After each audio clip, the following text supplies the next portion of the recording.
د صدارتي اډیننس له لارې په تاجرانو د نوي ټېکسونو لګولو او د کاروبار په ځایونو کې د کمپیوټري حساب کتاب د لازمي کولو پر ضد سوداګرو اسلام اباد کې د FBI د ودانۍ مخې ته د سېپټېمبر په 9مه احتجاج وکړ. دغه احتجاج ته له ټول ملک څخه د تاجرانو د اتحادیو مشران ورغلي وو. د دې سیل ټیکس باندې چې دا 17% ده دا چې په دې باندې ختم کړي. دوی خبرې کوي د بار ملکونو کې خو عمره فسیلیټي دي هر څه ورکوي، نو دلته خو هغه سم نشته. دلته چې په یو کسټمر باندې یو شی خرڅوي د سره سم تاسو سره جګړه کوي، نیم په نیمه ریټ در باندې کموي. زموږ دا 5-6 میاشتې زموږ خبره کرایه نه پوره کېږي، خرچه نه پوره کېږي، نو د ټیکس فعاله ورکوي چې سړي ته څه آمدن راځي.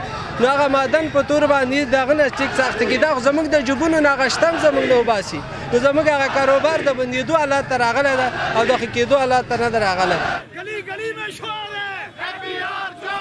د احتجاج کوونکو ویناوه چې حکومت باید د صدارتي اډیننس پر ځای د نوي ټېکسونو قانون د پارلمان له لارې راوړي، او بله دا چې د نوي قانون جوړولو کې د تاجرانو د اتحادیو سره سلا مشورې وشي. حکومت د تاجرانو د غوښتنو په اړه تر دې دمه څه نه دي ویلي، خو د تاجرانو مشرانو وویل چې که غوښتنې یې ونه منل شوې نو د زرګونو په شمېر کې سوداګر به اسلام آباد کې احتجاجي ناسته پیل کړي.